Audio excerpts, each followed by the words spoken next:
Je vous souhaite le bonjour et je vous souhaite la bienvenue dans cette capsule audio, les perles de reconnaissance, qui sont notre rendez-vous de la semaine avec grande joie, comme d'habitude, pour nous amener vers un espace de réflexion qui a besoin d'être mis en lumière pour que vous puissiez être sur votre chemin de lumière, votre chemin de matière également, pour que vous puissiez évoluer dans les meilleures conditions. Justement, nous allons parler de conditions d'évolution en ce moment, et qui sera la suite de cet audio qui a reçu son pesant d'or en réflexion, en réaction et en commentaire,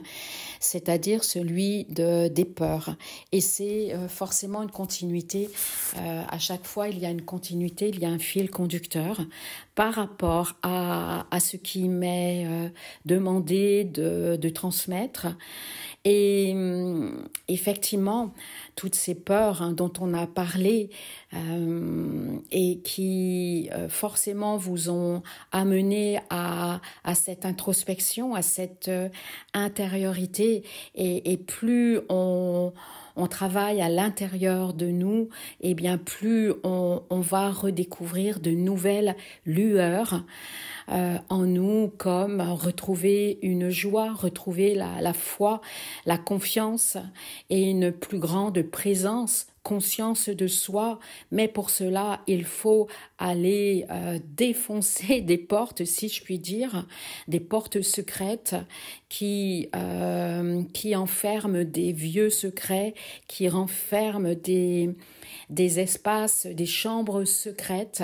Tout cela est forcément métaphorique, mais cela veut dire bien ce que ça veut dire, c'est-à-dire d'aller vraiment voir et accompagner nos peurs, de s'extraire, de se désinformer et de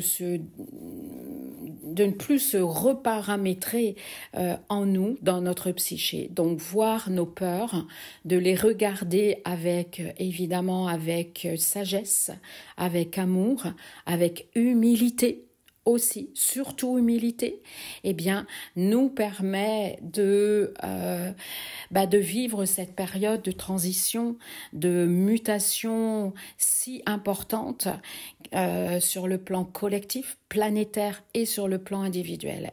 Et aujourd'hui, telle est la thématique, qui est donc la suite, vous comprendrez de quoi as-tu peur. C'est le spectre du passé qui revient. Et ça, on n'y échappe pas. Il y a vraiment une évidence sur la manière dont on doit évoluer sur notre chemin de réflexion, de révélation de soi, et qui, évidemment, implique ce fameux dépouillement de l'ego, de voir nos propres jeux d'ombre et nos jeux de lumière.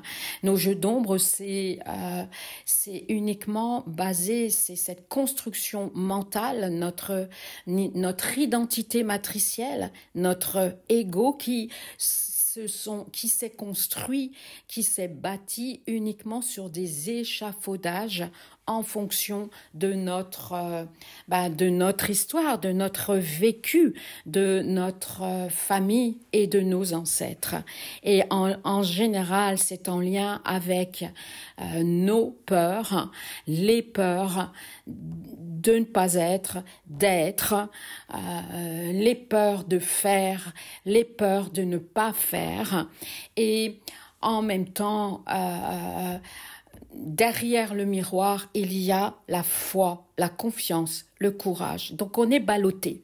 On est ballotté dans ces deux énergies qui nous amènent à vivre l'expérience de la matière de notre incarnation, c'est-à-dire de la dualité. Et en ce moment, justement pour aller vers un plus grand potentiel de soi, un autre espace de soi où on a besoin de réhumaniser, de remettre de l'amour, du pardon, de la guérison, de la libération, quelle que soit la manière dont on doit rééquilibrer notre propre histoire. Mais en tout cas, c'est de la réinformer. Eh bien, c'est évident que il y a un regard nécessaire avec une prise de hauteur sur notre passé. Et ça, c'est dans le collectif, puisque tout est en train d'être remonté de tout ce qui a été enfoui, incrusté dans l'inconscient et le subconscient du collectif. Tout ce qui a été saturé en imperfection, en malédiction, en vérité préconçue, tout ce qui a été inséré dans notre matrice collective, qui a été perverti, dénaturé, toute cette énergie de lumière, d'amour, polarisée en équilibre avec le féminin et le masculin, tout ceci a été complètement dévié de sa source. Eh bien, tout est en train d'être remis à niveau, d'être reparamétré. Dans le collectif, on le voit. Et effectivement, ça fait peur, hein, voilà. Ça laisse en tout cas dans une réflexion qui ne peut que nous amener à aller chercher la foi et surtout une prise de hauteur, parce que tout est en train de remonter à la surface, c'est-à-dire ces jeux de guerre, ces jeux de pouvoir dans les plus hautes sphères de ceux qui nous gouvernent, de ceux qui contrôlent le monde. Et effectivement, il est extrêmement important de garder son axe, de rester en soi, et ce qui nous amène à regarder en soi tout ce qui est en train de remonter aussi dans notre propre histoire, dans nos karmas, dans nos annales akashiques. Et pas uniquement dans nos annales akashiques terrestres, karmiques, terrestres, mais aussi galactiques. Tout est en train de se remettre à niveau. Et donc, c'est comme si on recevait de nouveau des grosses vagues, des vagues qui nous met même peut-être à terre et qui nous glacent le sang, qui nous fige encore dans des peurs, dans des émotions qui sont traumatisantes. Oui, effectivement, tout est en train de remonter à la surface comme des plaques tectoniques qui se frottent depuis pas mal d'années, de plusieurs années, et qui est en train de déchirer toutes les croûtes terrestres comme les croûtes psychiques de l'inconscient collectif. Et en même temps, nos propres croûtes, nos propres opacités, nos propres mensonges, nos propres émotions qui sont restées dans une indigestion et une stagnation comme des eaux troubles, des eaux qui n'arrivent pas à retrouver un mouvement et donc une énergie complètement asphyxiée. Et ça, tout est en train de nous remonter à la figure, pour rester poli. Tout ça, et je crois que personne n'y échappe. Personne n'y échappe, et c'est extrêmement important de le comprendre ainsi et de le voir comme cela. C'est-à-dire tout ce qui n'a pas été vraiment vidé de sa substance vibratoire. Et c'est là que je rencontre des personnes qui ne comprennent pas et qui estiment que ces personnes ont fait leur travail de conscience de soi avec plusieurs approches. Et on est bien souvent dans ce paradigme de on fait un travail avec une approche, avec un praticien et que c'est fini. Non, pas du tout. C'est là qu'on se rend compte. Et ça fait un peu mal, hein. Ça fait un peu mal de se dire, mais en fin de compte, c'était pas terminé. Ce n'était pas terminé et pourtant j'ai fait mon travail et bien souvent depuis de longues années, depuis 20 ans, depuis 30 ans et c'est ce que j'entends bien souvent. Mais c'est vraiment un reset total comme un point zéro où tout doit être vraiment regardé dans un positionnement neutre et complètement libéré. Car le rééquilibrage, la guérison n'est pas complètement faite, tout simplement. Et c'est souvent, je parle dans mon quotidien en tant que guérisseuse. Là maintenant, on fait un travail de dentelle. On fait un travail de dentelle, on fait un travail de précision et parfois, même si on a l'impression de retourner en arrière, eh bien oui, c'est d'avoir cette présence, cette confiance et cette conscience et cette sagesse, humilité et maturité de repartir en arrière parce qu'il y a encore ces plaques tectoniques psychiques, inconscientes, subconscientes et supraconscientes qui se frottent.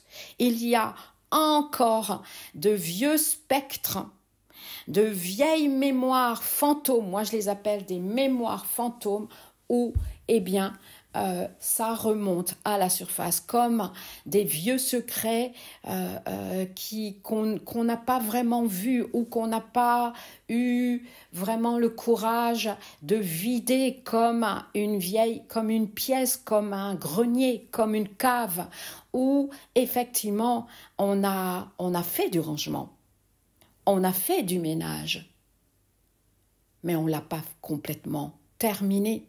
Il reste encore de la poussière des toiles d'araignée, des vieux coffres qui enferment encore des histoires, des drames dans notre transgénérationnel, mais également dans notre histoire et qui peuvent remonter très très très très loin, même au-delà de notre terre. Des mémoires akashiques peuvent remonter à la genèse de l'humanité.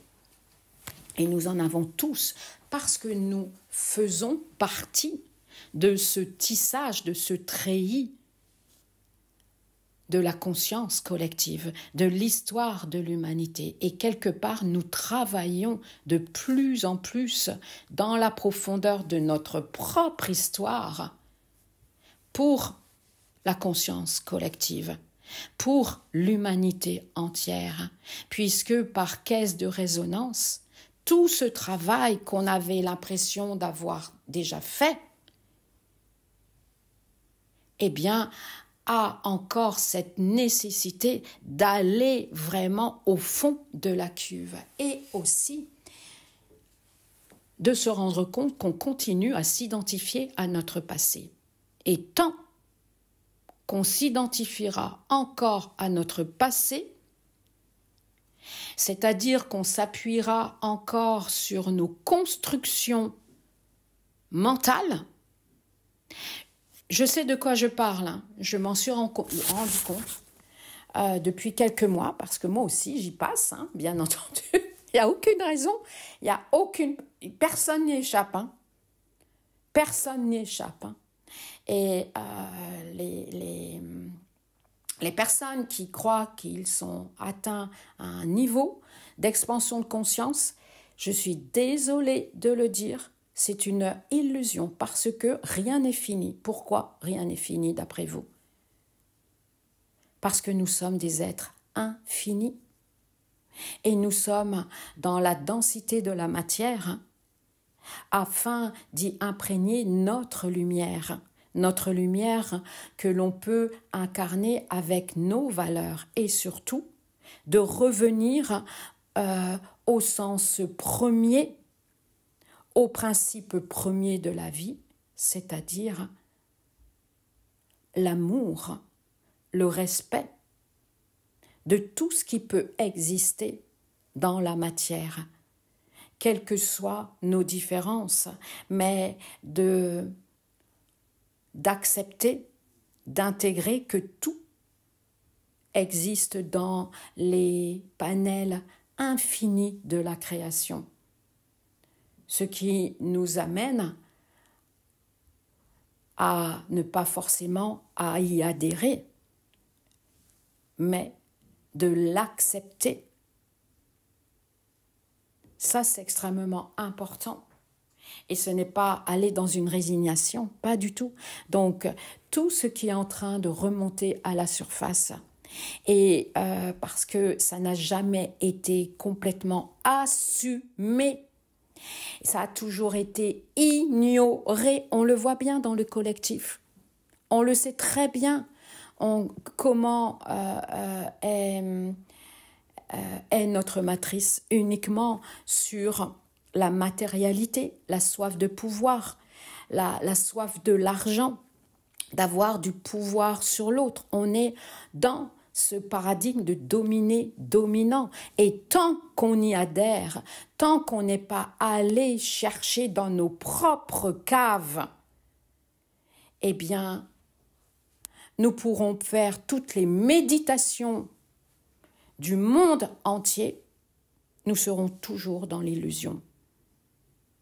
Oui, on est dans la révélation, dans toutes sortes de révélations de 2025, mais aussi dans la révélation de soi, que je considère beaucoup plus comme le dépouillement, qu'on continue à se dépouiller.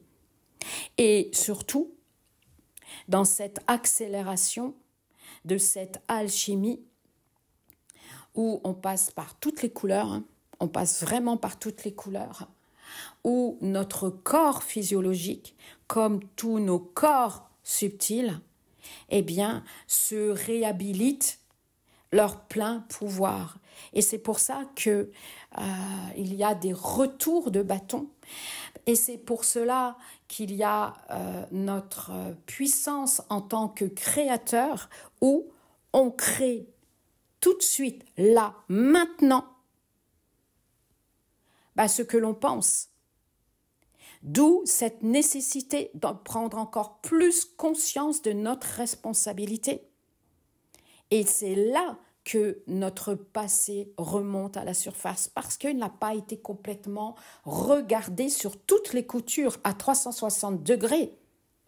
Même si on a eu l'impression qu'on a fait le travail. Et oui, ça fait un peu mal, hein. Ça pique un peu notre ego. Ça pique un peu notre ego. Oui. Hein.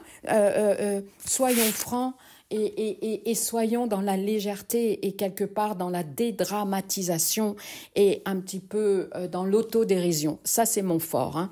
Ça, c'est mon fort. Et oui, c'est vraiment sortir de l'illusion d'arriver à un niveau d'élévation. Et non, parce que tout n'est que fluctuation. C'est comme une vague d'un océan. Ça vient et ça repart. Et oui, c'est vraiment ça. C'est vraiment ça.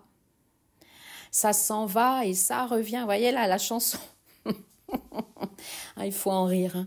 Hein. La chanson de Claude François, eh bien, c'est vraiment ça. C'est vraiment ça. Et c'est extrêmement important de s'observer comment on contrôle, parce qu'on est dans le contrôle. Vous vous souvenez, dans l'audio précédente, je parlais de mes propres peurs, de perdre ma liberté et surtout de perdre le contrôle. Et c'est vraiment de voir notre manière de faire ce chemin spirituel où il n'a été que intellectuel. Ce n'est pas mauvais en soi, mais pas du tout. Mais ce n'est pas suffisant. C'est comme si on nageait à la surface, même en plein océan. Et donc, en plein océan, on ne peut que sentir qu'un sentiment d'inconfort, de sortir de notre zone de confort. Oui, mais on reste à la surface. Eh bien, maintenant, la vie, la source, nous invite à aller encore plus en profondeur dans nos propres caves, dans nos propres espaces qui n'ont pas encore été dévoilés par la lumière, par l'humilité, par le pardon, par la libération. Et plus on le fait en conscience et avec calme et avec surtout responsabilité, eh bien, plus ça se transmute très vite. Et plus la vie est avec vous, en synchronisant tout ce qui est juste pour vous. L'ombre et la lumière se réajustent. Les deux extrêmes fusionnent. Et de ne pas les voir comme de s'affronter. Non, elles fusionnent. C'est ça la nouvelle manière spirituelle de transmutation. C'est d'aller regarder encore nos blessures dont on avait l'impression qu'on s'était débarrassé. Eh bien, c'est de les regarder de nouveau, puisque elles sont encore vibrantes, car elles nous influencent encore dans notre vie, en la rendant bien inconfortable, en la rendant pas vraiment fluide, que les blocages sont encore là. Et c'est de se rendre compte qu'on continue à s'identifier à notre passé, voire même à un traumatisme, à un espace-temps dans notre vie. Et parfois, je le constate, on l'intellectualise seulement. Et donc, la source, le Père créateur, la Mère nourricière nous demande d'aller encore plus loin dans nos profondeurs pour y retrouver notre lueur, notre lumière, notre potentiel, libérer toute cette souffrance, cette tristesse. Derrière la tristesse, il y a la joie. Et c'est tant qu'on ressent encore une blessure émotionnelle, tant qu'on est dans ces mécanismes de doute, dans des crises, eh bien, cela veut dire qu'on n'est pas allé jusqu'au fond de ce processus de transmutation alchimique. Tel est notre chemin de vie, c'est notre chemin de vie. Rien n'est jamais fini, mais toujours à évoluer, à améliorer, comme si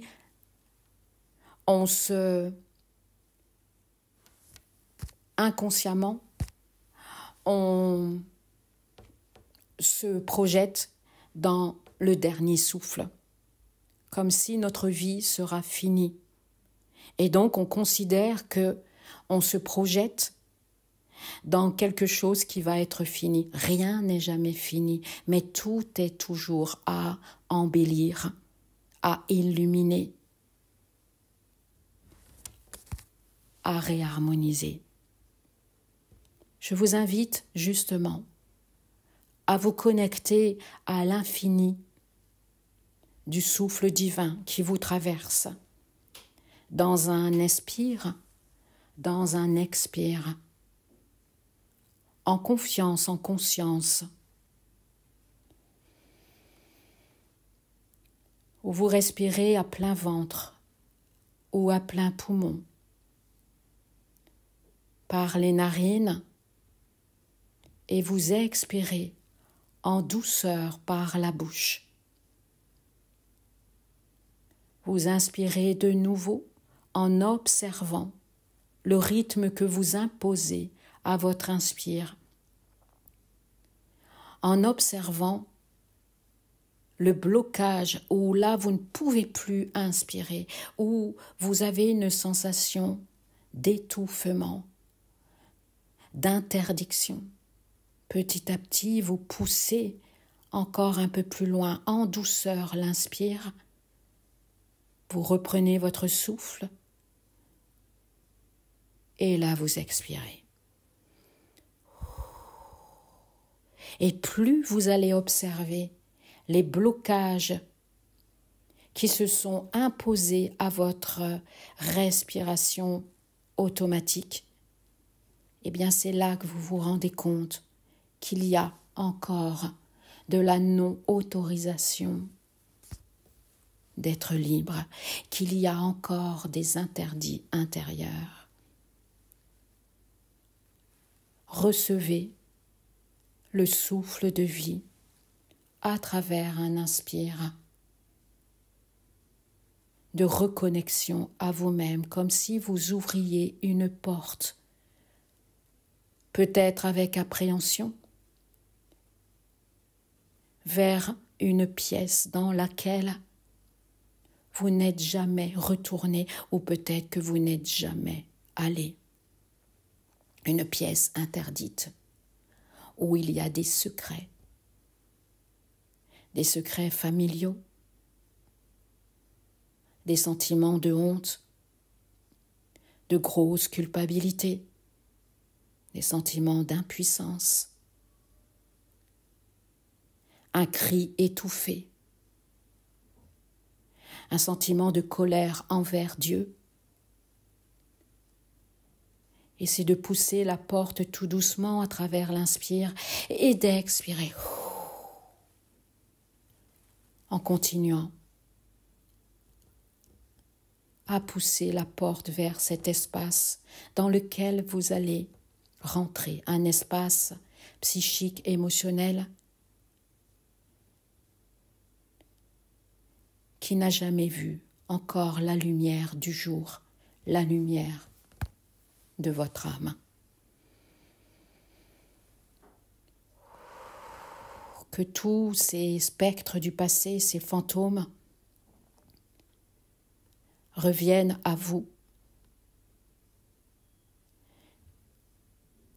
et qu'ils soient accueillis par une autre conscience de vous-même, un autre engagement de vous-même, car le processus ne se termine jamais.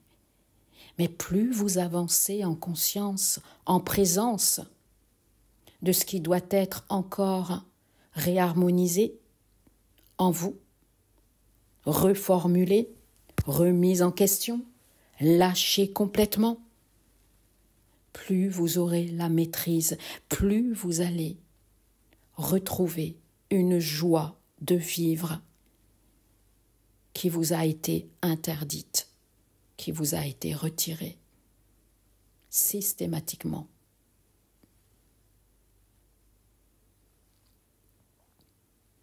No mashu ae, no mahi saona. Fermez les yeux. Un hymne à votre âme. No mahi ao, komana naso. No hai yaho nai, komana o mama mama, komana o na na na na, jaya so nayano. Nayano maho, na na na na. Komasu ano Kemancho nama Kenasuna eya.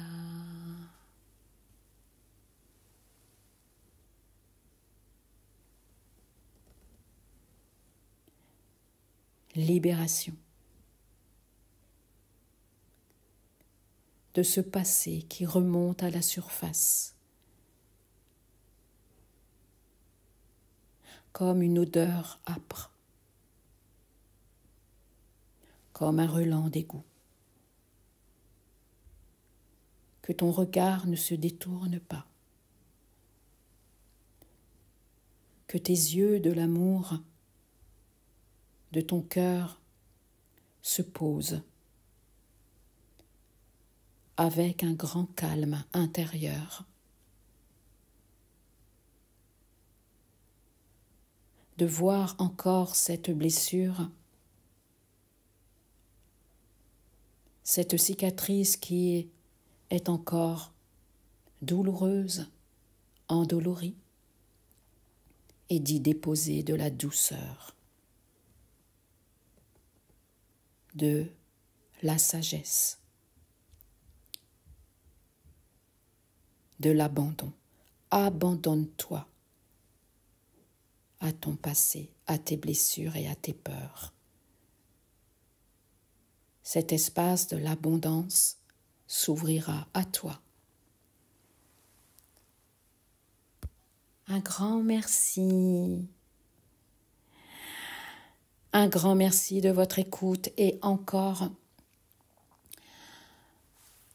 un grand sentiment de gratitude envers vous à travers vos commentaires personnels ou collectifs.